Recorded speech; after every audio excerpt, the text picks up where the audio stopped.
Laveau. There were a lot of strange legends and rumors about Marie Laveau even during her lifetime. They said that she never aged.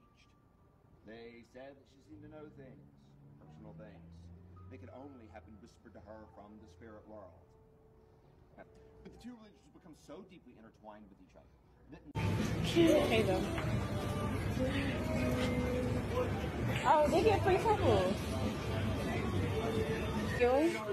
Vacation Creole. Oh. So they believe in like food and stuff like that. Okay.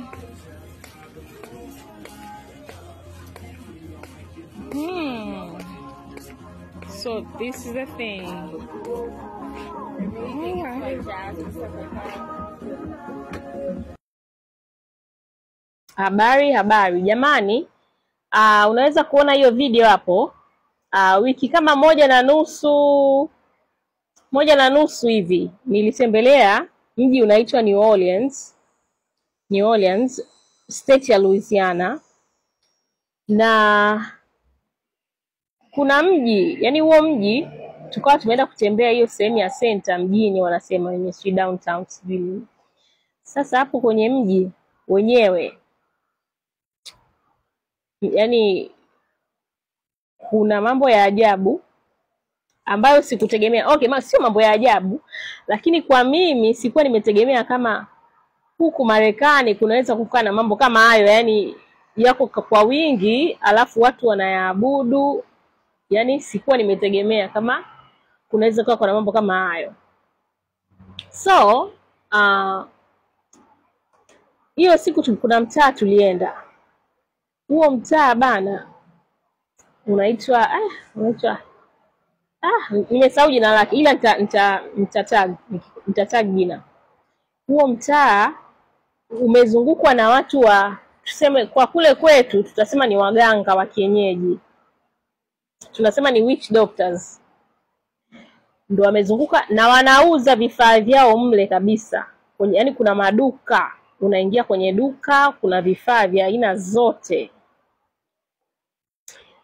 Yani mimi nilikuwa najua labda soko la vitu vya haya mambo ya uchawi, masoko ya hivyo ni ya kujificha sana. Yani mpaka labda wachawi wenyewe ndo watajua masoko ya vitu vyao. Lakini huku ni mtu yoyote unaenda, unaingia, unaangalia, wanauza vitu vya aina zote, wanauza mpaka hii midoli ambayo watu wanatumia kuua watu.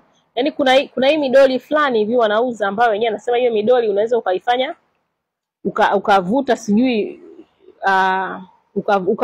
ukavuta nafsi ya mtu kuiweka kwenye ule mdoli. Alafu ukamfanya yule mdoli unavyotaka. Ukiamua kumchoma sindano ndo yule mtu kule anakufa au anasubiri anaumwa. Mimi nilishangaa nilivyokuwa napita kwenye yale maduka jamani. Nilikuwa napita naangalia, sikuweza kurekodi sehemu zote kwa sababu sehemu zingine unaona kuna mtu unakutana naye amekaa na kuangalia, unasema hapa siwezi kurekodi. Lakini vitu wanavyoviuza, alafu yani nje wameandika voodoo shop, voodoo sijui nini, voodoo, yani kwamba duka lenyewe linaitwa duka la uchawi, duka yani ndo kwa nje wana advertise uchawi. Sasa huo mtaa tukaenda tena usiku, kwa sababu mchana hiyo ilikuwa ndio hivyo. Sasa tukaambiwa usiku huko ndio watu wanafanya sana uchawi. Kwa hiyo tukapita usiku. Mida kama saa 2 saa 3. Yani usiku kuna sio tu, yani huo mtaa una vitu vingi, una fujo sana. Hiyo sehemu ina fujo sana, watu wanauliwa sana. Kwa sababu hata hiyo tu usiku ile tunapita, kuna mtu kama ametutolea gani. Akasema toba, tukaspeed up. Sasa tulivyorudi tukageuza tukarudi kupita kwenye ule mtaa ambao tulipita mchana, kwa sababu kuna mabaa, kuna ma night club, kuna manini, kuna watu wanapiga muziki huko, jazz na nini, muziki tofauti yani.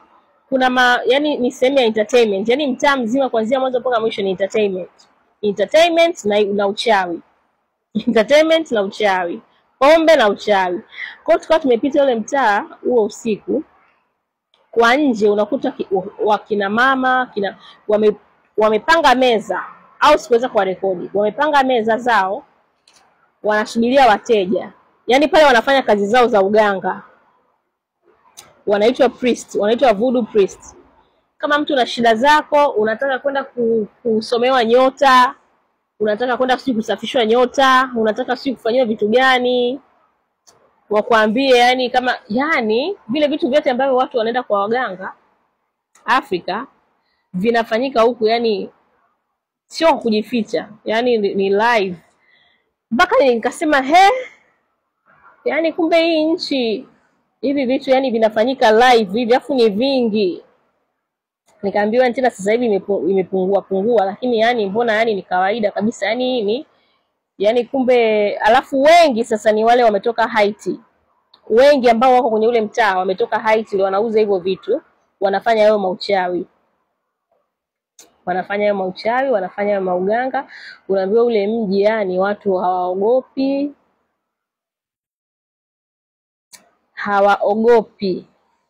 wanatumia sana voodoo. Yani unajua, alafu kuna Wamarekani ambao mimi nawafahamu, ukiwauliza haya mambo yani wenyewe eti wanakuuliza kwamba Afrika tunasikia kuna mambo ya uchawi, kuna nini, na kati nchini kwao kuna uchawi unauzwa mchana. Imagine, uchawi unauzwa mchana na kuna maduka yanauzwa. Kule nilikotoka huwezi kukuta uchawi unauzwa mchana, labda wenyewe, na yani kama wewe sio mchawi huwezi hata kujua, huwezi hata kuona wanauzia wapi. Lakini huku mchana, na watu wanajisifu kabisa kwamba mimi ni mchawi. Mtu anakaa kabisa anasema mimi mchawi, nina nguvu. Yani huku mtu mchawi anajisifu, ana nguvu. Mimi ni mchawi, nina nguvu, naweza nikafanya hivi, ndio hivi tunafanya hivi. Yani huku wanajisifu. Huo mji jamani, nimejionea maajabu. Alafu ni mji ambao hauko free, na kuna maaskari kabisa, lakini watu wanavuta